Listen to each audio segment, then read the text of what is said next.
Welcome to The Hours. This is a podcast for coaches at all levels who want to think, teach, and lead better.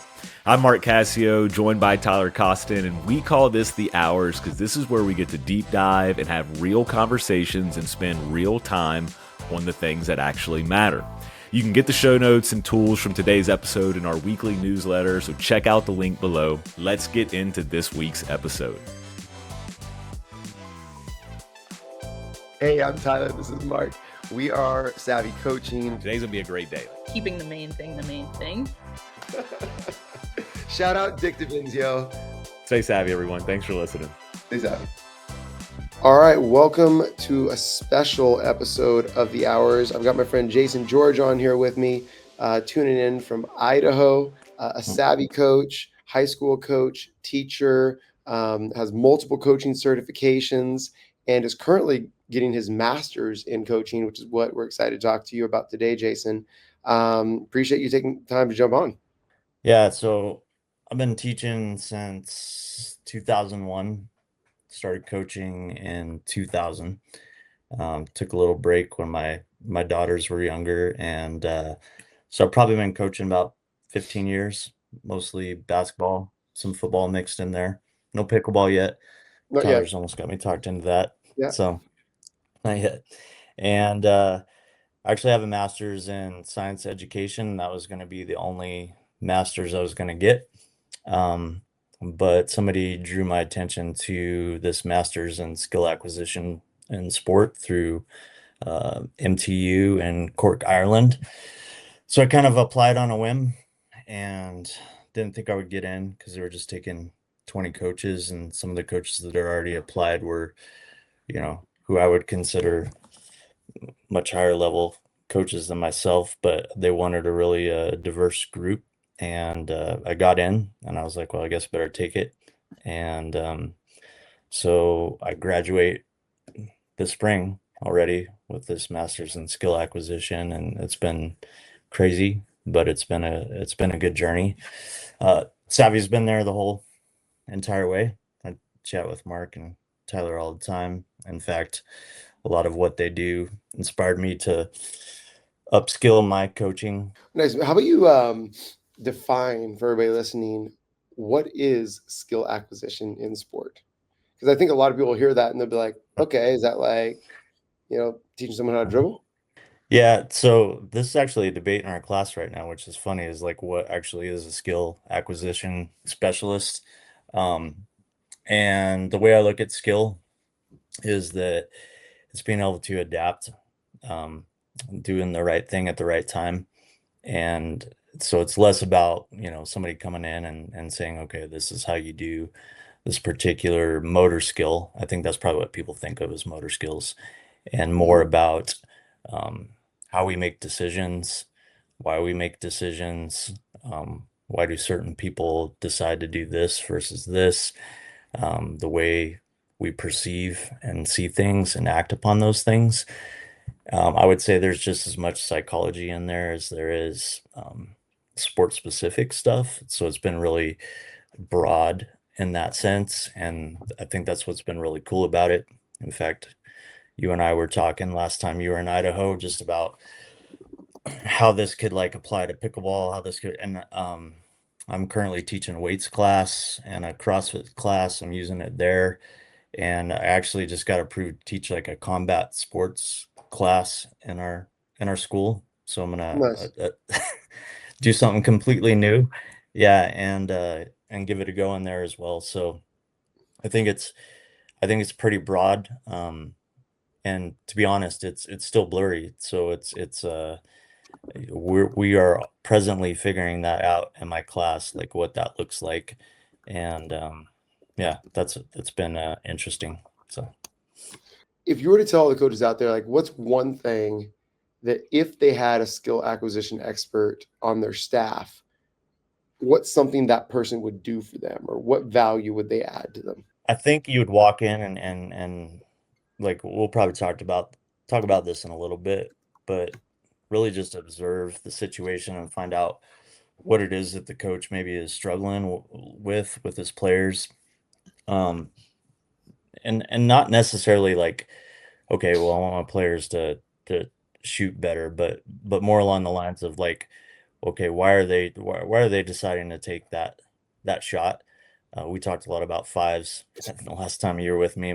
We noticed my guys were taking a lot of like contested at the rim fives, and it was leading to a lot of our issues. And so just kind of drilling down is, okay, well, why are we taking that shot? Like, what's leading to that shot? And so Mm-hmm. I think just walking in is just finding out what the coach is maybe struggling with, what he wants to see happen, and then just kind of go from there and just kind of co-create from there. Nice. So like, well, let's say it is shooting. Is that something that, so let's say that a coach is having a lot of trouble with teaching his players to shoot. They're not good shooters. Is that something that a skill acquisition coach would work with, or is it not that specialized? I mean, I think it can be depending on where that like my background is basketball, so I think I could help with that. But if I were to walk into like a completely different sport, like pickleball for say, that I know Mm-hmm. nothing about, um, I don't know that, I would help with like a particular skill per se that's like drilled down to like something very specific as much as like maybe how we structure practice around that. Mm-hmm. Like how do we learn basically? So I think maybe a term that's been helpful for a lot of the guys in my class is just like a learning designer. Like how Okay. do we design the environment to be conducive to kind of help your athletes adapt and acquire the skill that you're looking for them to acquire. So I definitely think that might be something that resonates more with people. Like Mm, we're helping design the learning environment to got it. make it more efficient, maybe for the coach.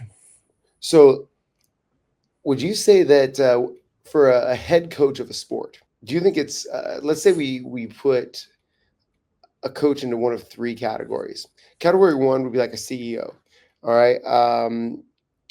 Visionary, leader, charismatic, inspirational, putting people in the right seats on the bus. That'd be like a CEO skill set, right? Let's say the next skill set is going to be very technical.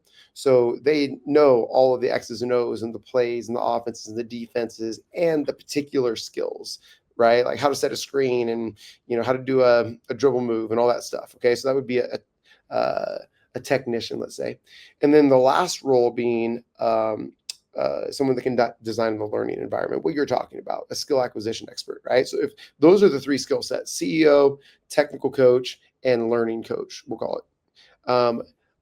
Which of those three do you think is the skill set that's most important for a head coach to have? So I think, okay, this is a tough one. So I think you can learn to teach any like skill, right? I mean, I think you can go in and you can, the technical, I think can be learned like over time. Right. I would think as a head coach, because you're responsible for everything that happens in your building, in your gym. Mm-hmm. And I would think you would want to have a really clear picture on what you want the environment to look like and feel like. And then I feel like you can bring the right people in at that point. Because I think there are a lot of guys that know skill. Um, so for me personally, and I'm definitely biased here because of what I do and the fact that I'm a teacher too. And this is why I pursued it. I would want to go after the learning environment piece as a head coach, Yeah. creating the environment. So Yeah. No, I think that's a good one.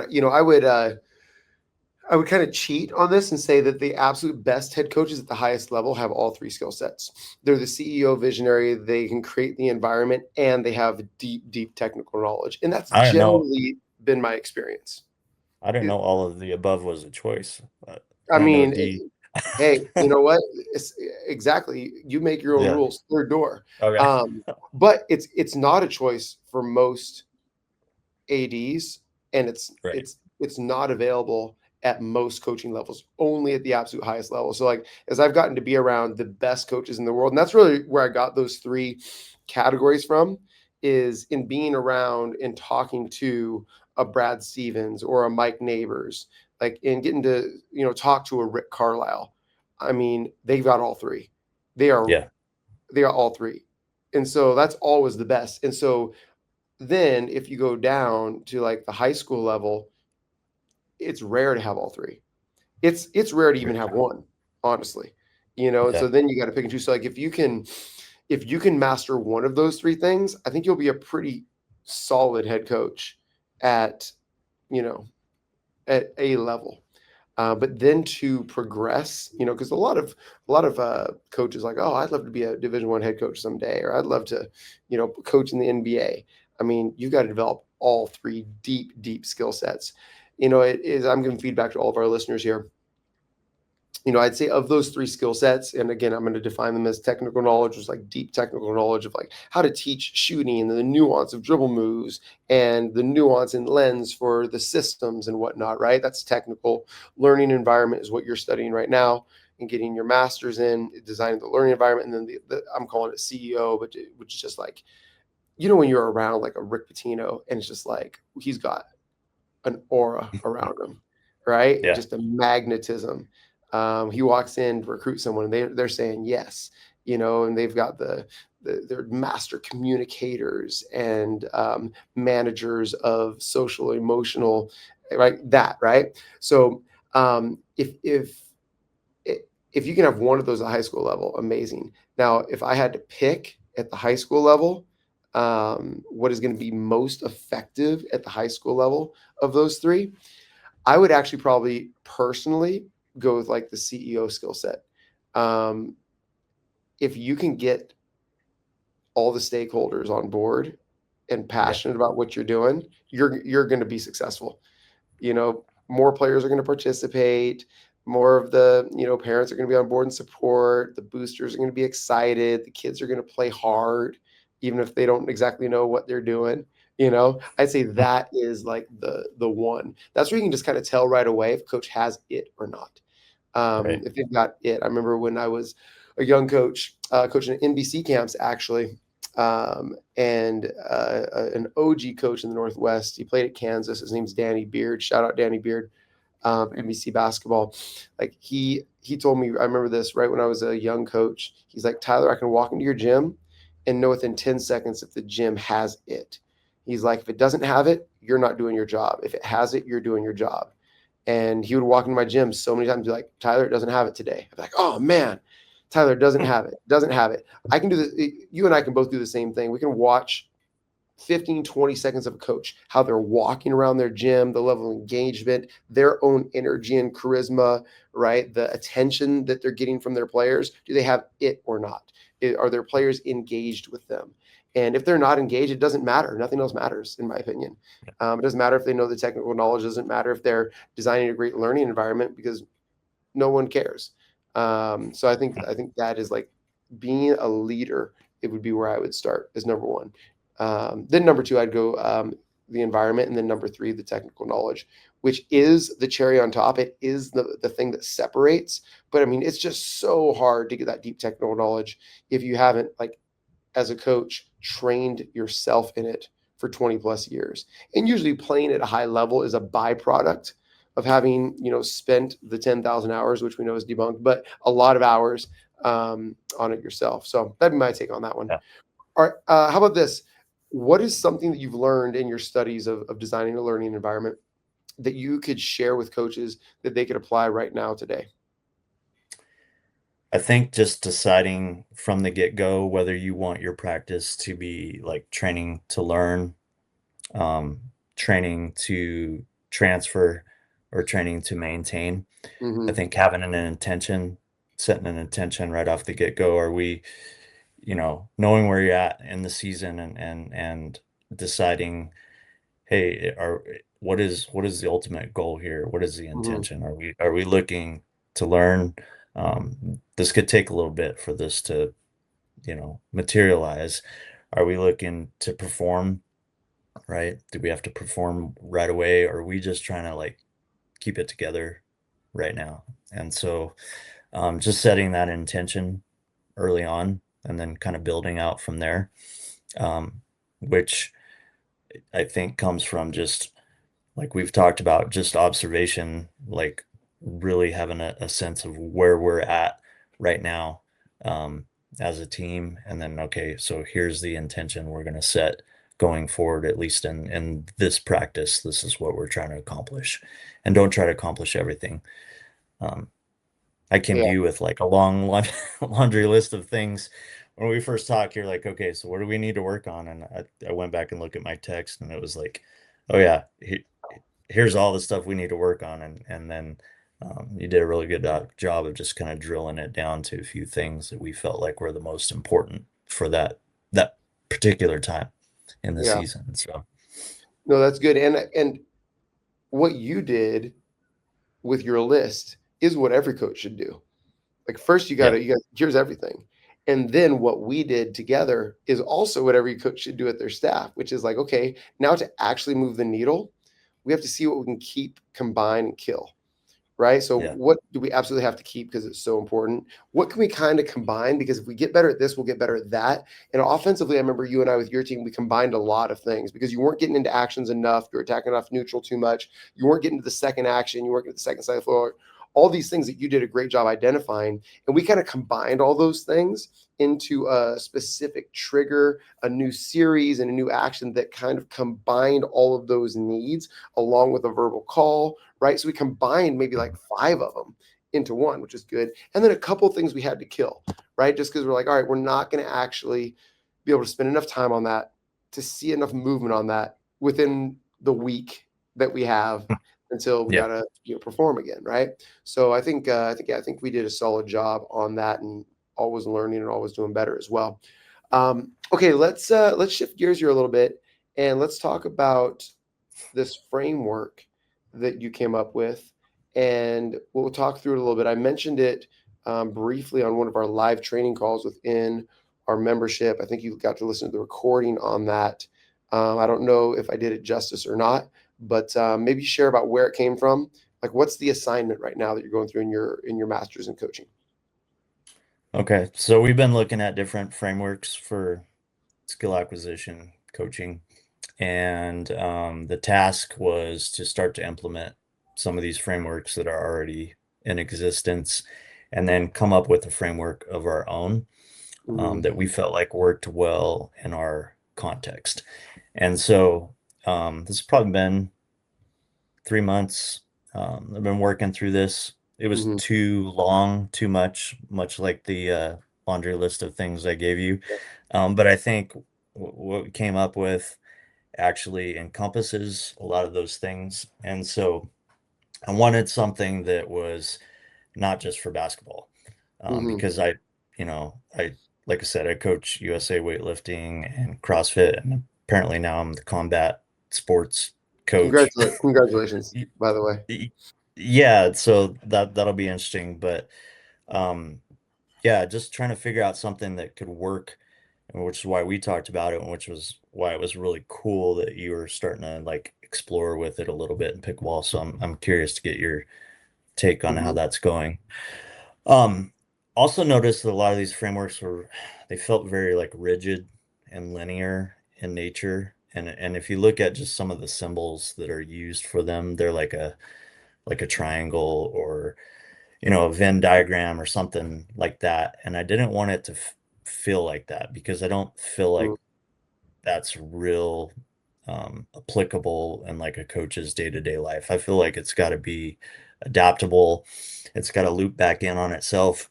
And so I'm a biology teacher too, and coming up with something that was more organic in nature, that I felt like was adaptable. And so I started looking at the octopus, which I was like, okay, this creature's freaking amazing. I got like 4 books on it right now that I'm going through, and just looking at its characteristics. And I thought, well, what if I build a framework based on some of the things that I'm seeing with that creature. And one of the first things I noticed was octopus have no blind spots. And I thought, as a coach, especially a coach that's in it every day, we have lots of blind spots. Um, which is part of the reason why I reached out to you to have you come in and work with my guys, is because we can't always see our own blind spots because we're just deep in the weeds. And so I came up with this OCTA framework, OCTA, which means 8, by the way, because octopus was way too long, we figured out. And the first one Mhm. is just observation. Mhm. And uh, like shout out to you guys, because both times that we worked with you, I noticed that that was something we did right away in our sessions. Was I sent you film, you looked at it from the bird's eye view. We broke down film with the guys. We really talked about just some specific things we wanted to look at. And so just kind of that zooming out first and then zooming in, and then also like observing within was something I really wanted. I wanted to get all those perspectives when making these observations. The other piece of that is we've been looking at things like forms of life and how what a player brings into the situation, the environment, has a huge impact on the decisions that they make in that environment. And I'll be real honest, when I first started coaching, I, I had my way of doing things, Yeah. and I thought it worked. We did really good my first few years coaching. We had a team that was 18-3 and won a league title. And I I was like, oh, my way is great. But I Mhm. had some really, really great players, and it was kind of a survivorship bias thing. I was trying to make them fit my system. So Mhm. I think just having that first piece, just really taking the time to observe before you make a decision to move forward with this or that. Yeah, and I'll just add one thing to that. Film is so powerful and it's not used enough. Most often, coaches use film to watch film of opponents or to like break down your own game film. Whereas even just filming yourself, where it's like you versus you in practice, is incredibly effective. And so oftentimes, coaches are like, well, how do you get the kids to buy in and believe you? Show them film themselves. Yeah. Once they see themselves, it is just so indicative. I mean, I'm training for an upcoming tournament myself, and today, and I film me and my partner, because afterwards we're talking like, oh, what do we got to do? What do we got to improve? And I'm like, let's just look at the film. Let's not even talk about it right now. Let's look at the film because film don't lie, as Larry Bird said. So the second one, so the C is to co-create or co-creation. Um, and this is co-creating constraints. This is co-creating cues. Um, this is co-creating with my players, like a path forward, like based on what we saw. What do you guys think about this? And I never really thought about the cues. Like, you guys always talk about sticky language, and I love it, like crack the shell. Like, I love all that stuff. We had Nick Winkleman on one of our guest lectures. He wrote The Language of Coaching. Like, great book. Mm, I would encourage every coach to get it. But just figuring out like what kind of language is going to both like perturb and then help calibrate that system. mm-hmm, um, and uh, and then also creating appropriate challenge points, I think, was a big one. So all of this is, I think, with the player. I'm not saying you have to do it with the player. I'm just saying it seems like it's more effective if you sit down maybe right after you've watched that film and it's like, okay, where do we think we need to improve, or are we being challenged enough in this area? Like, I think that discussion has to happen. That was the C. The T was just training and just kind of tuning in to those things that you've co-created with your players, right? Or even as a staff. And here's where I talked about training to learn, training to transfer versus training to maintain, and having an actual intention for the training, which I believe has already been fed into from the observation and the co-creation. Um, and ultimately training to adapt.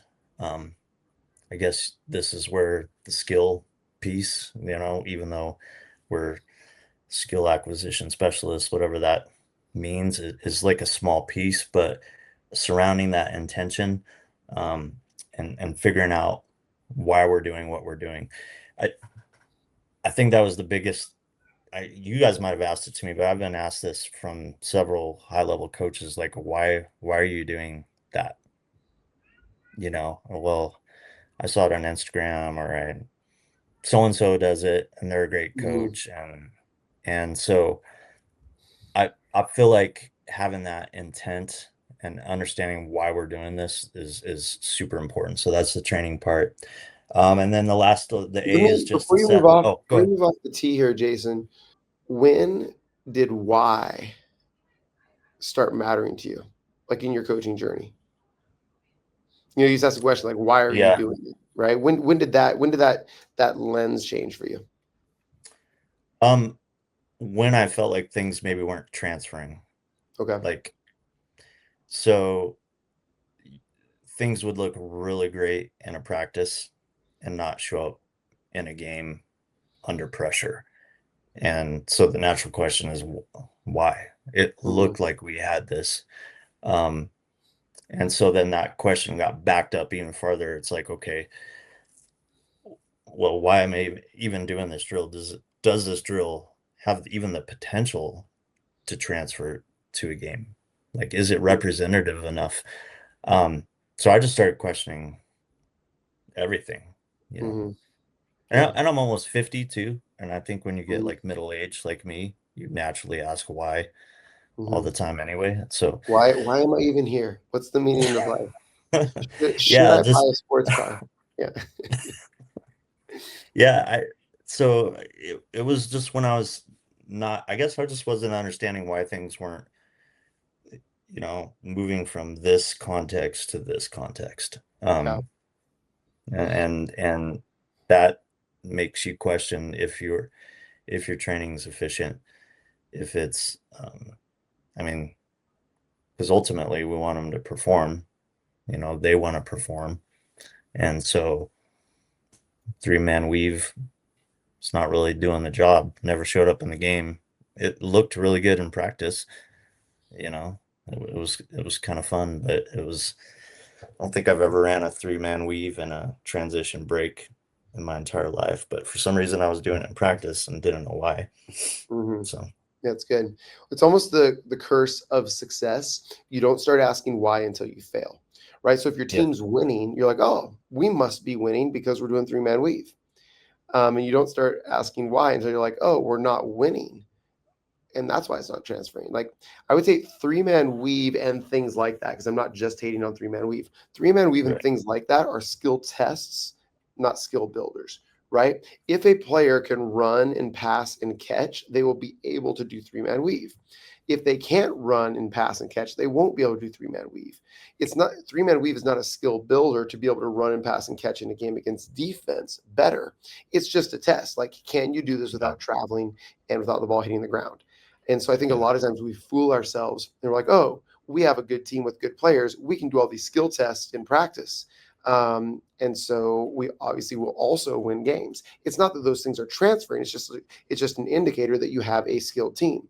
And until you have an unskilled team, or rather a team that is less skilled than their opponents at a certain level, you won't ask why.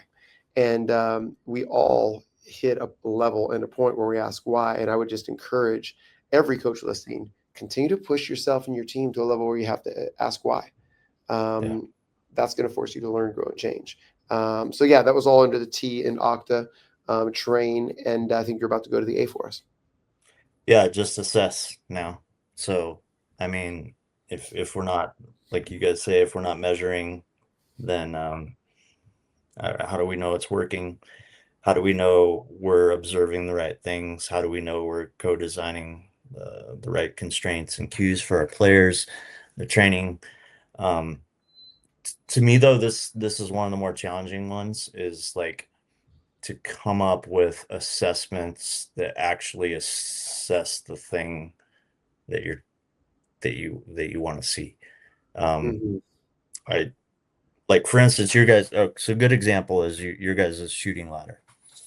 When we consistently did the shooting ladder and guys were competing, we shot the ball better. Like it was measurable. Like our shoot, and then we would, okay, well, we got to go work on this now. We kind of Mm-hmm. we got that, which we didn't. and shooting percentage went down. And so to me, the shooting ladder is a good assessment for shooting. I think things like decision making and adaptability and resilience and maybe some of the other characteristics that are important are a little more challenging to assess, at least in a standardized way.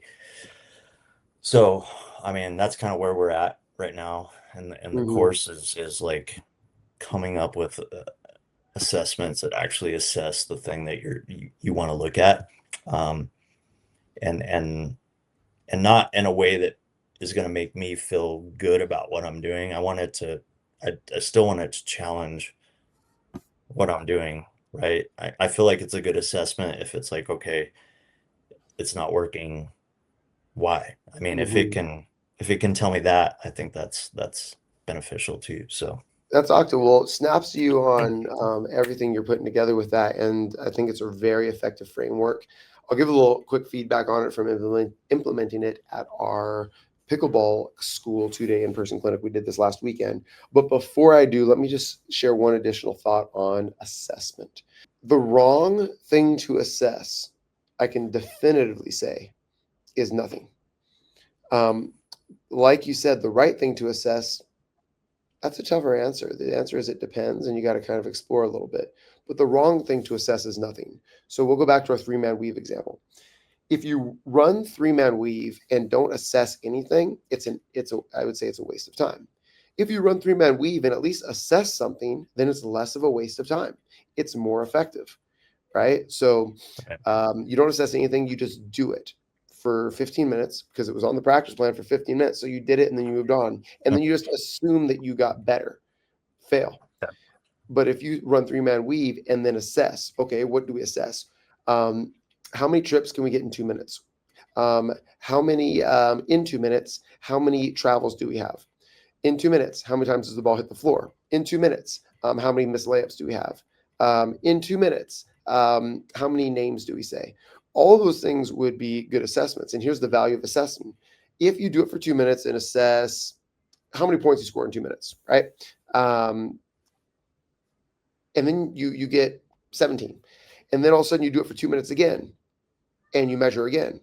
You will beat 17 most likely. And what are the byproducts of that? Well, players will move faster. They'll run faster. They'll have more concentration on their layups. They will throw more accurate passes, right? Assessment period of anything improves something. Assessment of the right thing will improve the thing that you actually care about most, which goes back to what you said about setting intent, which is huge. And you know, if you go back to the 4-quarter practice plan, which hopefully this week I've got a really exciting announcement about our 4-quarter practice plan, but it's not official yet. We always have a column for what we're measuring. So you might not measure something in every stage of your practice, but you should try to measure something in as much of your practice as you could.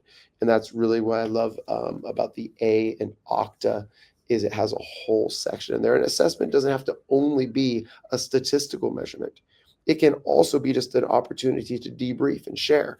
I ran my 6-year-old's Nash, named after Steve Nash, did his first basketball practice with me today. He came out and did a skill session with a bunch of other youth kids. First time ever. He doesn't even really know how to dribble.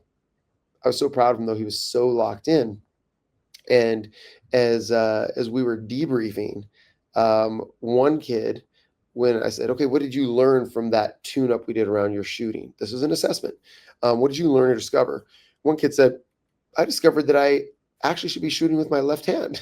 I'm like, that is a huge groundbreaking moment because he's been trying to shoot right-handed because everybody else shoots right-handed, but was sneaking his left hand into it the moment we said, hey, let's just try to shoot left-handed. He's like, oh, that feels way more natural. And he was shooting the ball in a straight line, right? Just because we assessed. So most importantly is build in space for that. Build in space for assessing and debriefing. Well, I like that because you just looped back into the observation and asked the player, like, well, in the debrief. And I think at any point, any of these things can kind of loop back into themselves, right? So right. They might go back to the beauty of observation like the adaptation of the octopus or the octo, right? Yeah. Where it's like it's not rigid. It's not a 1-2-3. It's not a triangle where you're moving up the the triangle. So it's just you can touch in on any one, and any one feeds any other one, which is skill acquisition. Which is I'll just flip into the debrief from even this weekend with applying this with adult pickleball players. Focusing on any one skill actually improved every skill, whereas focusing on every skill rarely improved any skill, which is what was beautiful. So as we did the same progressions and the same kind of like OCTA approach, when we focused in on getting still through shots in the transition zone, it actually drastically improved their play at the non-volley zone, because it applied, right? But if we said you need to be still through all of these 17 shots, that's overwhelm. When we isolated be still here, improving one skill improves every other skill. Just like in basketball, right? Improving shooting improves everything else that your entire offense does. It's easier to blow by people because they're harder closeouts. You have better spacing, so you have more, double and triple wide gaps, right? Improving one skill improves every skill. And so I think that was my biggest learning from this weekend is we applied this OCTA framework to very small, it's like small-sided games, but to very small aspects of the game of pickleball. And then when we went hole par hole and we played games again, they were better at everything. And then we zoomed in on the next thing and we went OCTA on it. And then we played and improved everything. And so I think that was really beautiful. The only other thing is when people showed up from all over North America, first thing we did, we filmed them and we rotated them through getting observations or feedback from Kyle, who's our head coach. And he would give them, here's the 1, 2, 3 things you need to focus on this entire weekend. And they wrote down their own personal improvement plan. We gave them a really nice graph, which then goes back into measurement. And every time we came into the classroom, they just measured what noticeable improvement did I see in these different areas. And then we went and worked on it again. And so that was the measurement piece. And so I think that everyone owning, going back to the co-creation, everyone owning their own journey was huge. And then when we went out and trained, we trained with intent. So it's honestly, it was, as you've seen, it's very, very seamless integration with how we do approach things at SAVI. But it just gives it gives a really like powerful framework for coaches to use. So I really appreciate you coming on and sharing it. If you want to get in touch with Jason, just DM him in our SAVI basketball community. Hit him up. Jason, if they want to follow along and learn more about your program or your work, should they just DM you on school? Is there any other way that they should get in touch with you? They can email me, Coach George 76 at gmail.com. Coach George 76 at gmail.com. We'll put that in the link or the description down below as well. And if you want to find out more about his program, or if you want to ask even more about what he could do and offer up to your team as a learning environment designer. I don't know if those are the words we're using. Skill acquisition specialist. Yeah. LED, baby. He'll light you up. Well, I really appreciate you sharing your learnings with us, Jason, and appreciate the relationship that we've developed, and you making SAVI a part of your journey on your coaching mastery. Any final thoughts before we get out of here?